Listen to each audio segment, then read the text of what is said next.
Have you ever had that experience, where someone kind of brushes off something you've put a lot of effort into? Hmm. It's maybe just a little remark. It doesn't seem like a big deal in the grand scheme of things, Right. but it just throws your whole day off. Or maybe you've seen someone react in a way that seemed really intense Yeah. to what you thought was a pretty minor critique. Oh, yeah, absolutely. I think we've all been there, either on the receiving end or we've witnessed it. Yeah, for sure. Hmm. And that's actually exactly what we're going to be diving into today. Okay. We're going to be unpacking this idea of the fragile ego. Interesting. So we've been looking at some really insightful material, especially this chapter called Beware the Fragile Ego. And our mission here is to really get a handle on this very human tendency Yeah. and see how it plays out, in ourselves Yeah. and the people around us in our everyday lives, Hmm. really understand it. Yeah, and the source material we've been looking at, it really highlights this point, that so much of human behavior Mm. is actually pretty predictable. We tend to react in certain ways when certain psychological buttons are pushed. Yeah. So understanding these patterns, these sort of laws of human nature, Yeah. can be incredibly valuable. I mean, Yeah. it gives you a real framework for navigating your own reactions For sure. and the behavior you see in other people. Okay, so let's get into it. What exactly are we talking about when we use this term fragile ego? Yeah. What's at the core of this idea?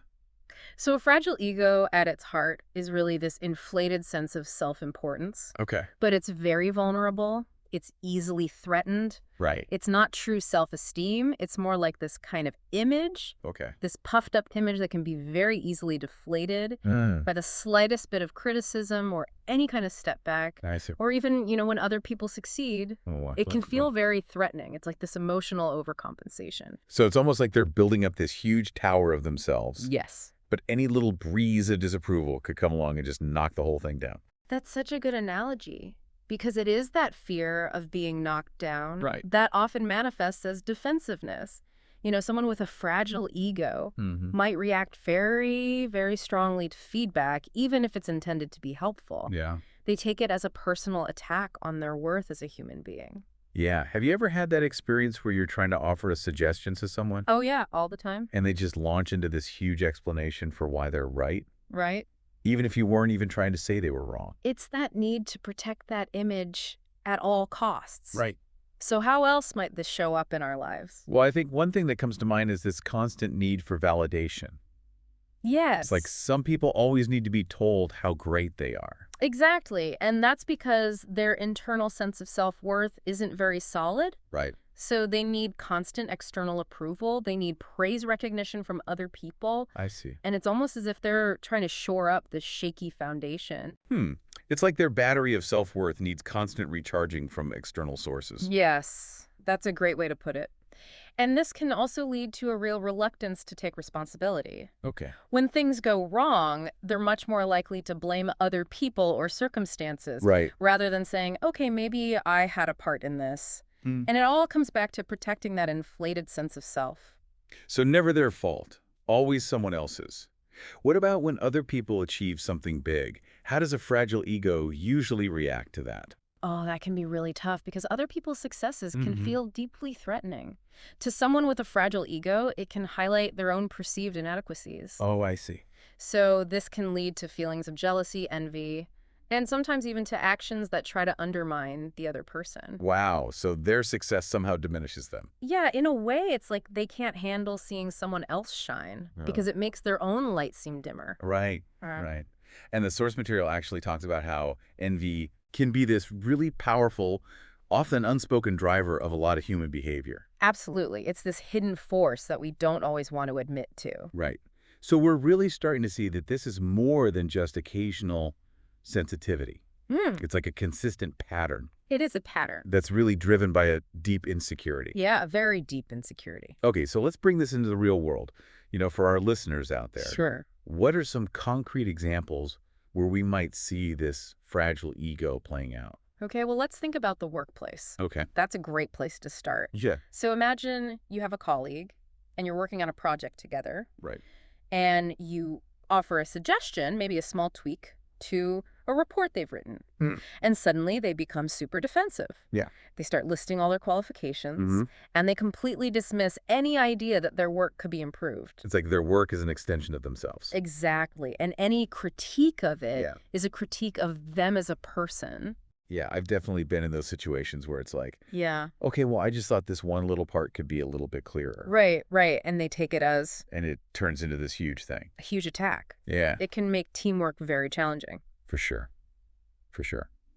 So what about people in leadership positions? Oh, yeah. So a manager with a fragile ego, Mm. they might micromanage their team, Right. constantly checking in, controlling every little detail, because any mistake that a team member makes Yeah. feels like a personal failure to them. They can't let anything go. Right. Or they might be very quick to take all the credit for successes, Right. but then deflect any blame if something goes wrong. Yeah, the classic glory hog. Exactly. And, fragile egos Yeah. can really fuel a lot of office politics because there's this underlying need to feel superior Yeah. and this constant fear of being undermined. Right. So it can lead to backstabbing gossip. Oh, it's so toxic. It creates a very toxic environment. Yeah, for sure. And the source material we were looking at talks about how Yeah. in any kind of social hierarchy, Yeah. this desire for status and validation of your high opinion of yourself Yeah, can be a really, really strong motivator. absolutely. And it often plays out in these unhealthy ways. Right. Yeah. Okay, so we've talked about work. What about in our personal relationships, with family or friends? Yeah, so in close relationships, a fragile ego can be incredibly damaging Okay. because a partner, for example, Right. with a fragile ego might become very insecure Yeah. and controlling.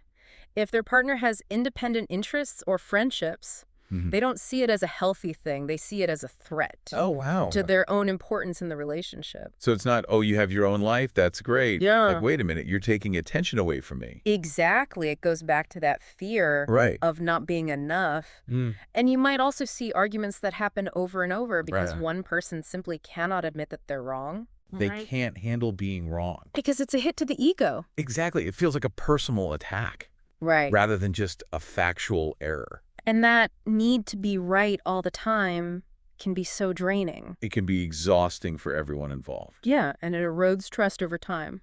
Absolutely. It chips away at the foundation of the relationship. Right. So we see how this plays out at work in our romantic relationships. What about just in general social situations? Mm-hmm. When we're interacting with people. So you might notice that individuals with fragile egos, Okay. they tend to dominate conversations. They always bring it back to themselves. Right. Their experiences, their opinions, and they can be very easily offended by any differing viewpoint. Right. They can't handle it when someone disagrees. It's like a personal rejection to them. It's like they always have to have the last word. Exactly, and they need to feel like they've won the argument. And what about social media? How does that play into all of this? Oh, social media can be a real breeding ground for fragile egos.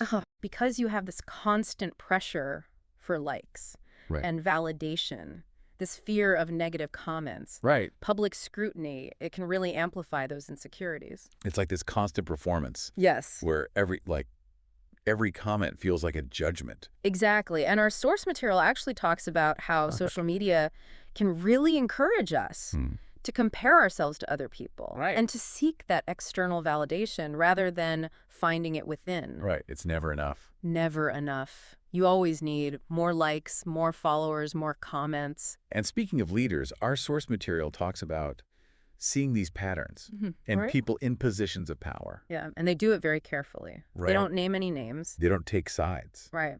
but they talk about how this need for constant praise Yes. and this inability to handle criticism Yeah. has been observed, in leaders throughout history. Absolutely. What are some of the ways this might show up? Well, you might see leaders who react very defensively. When someone questions their authority or their decisions, they might surround themselves with Yeah. people who constantly agree with them Right. and tell them what they want to hear, creating this kind of echo chamber. Oh, the yes man phenomenon. Exactly. Yeah. And when big challenges arise, you might see even leaders who normally seem strong and in control Right. start to react in ways that are more defensive Right. or even aggressive because they're trying so hard to protect that image. Right. So even if they're feeling insecure on the inside, Yeah. they have to maintain this facade of strength. Exactly. They have to project an image of competence and authority. Right, right. So it seems like a lot of this outward display of ego is really a cover for something much deeper.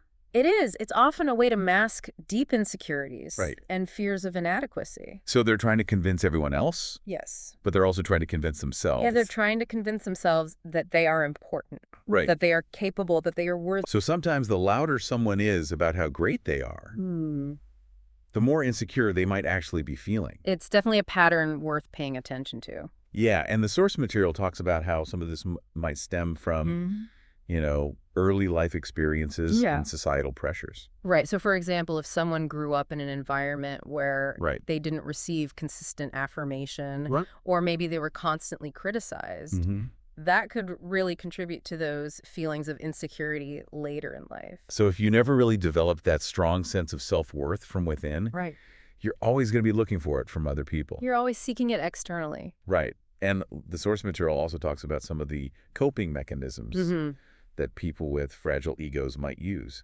Yeah, so one common one is overcompensation. Okay. They might constantly boast about their achievements, maybe even exaggerate them a little bit, to try to mask those feelings of inadequacy. So they're trying to get that admiration. Yes. They're craving. They need that external validation. Right. Another thing they might do is put other people down to make themselves feel superior. Oh, so it's like a comparison game. Yeah, it's all about feeling better than someone else. Right. Even if it's just for a moment. And they also tend to surround themselves with people who are always going to tell them how great they are. Yes, they create this little bubble of affirmation that protects their fragile ego. So it's like they're building this world where they never have to face any real challenge. Right. They avoid anything that might threaten their self-image. Okay, so this has been really insightful, in understanding how this fragile ego works. Yeah. But for our listeners out there, what's the main takeaway? How can they use this knowledge in their own lives?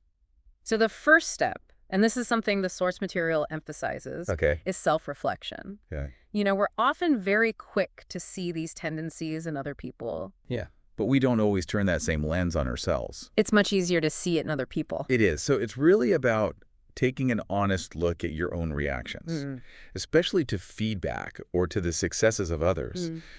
Do you find yourself getting really upset by minor criticisms? Right.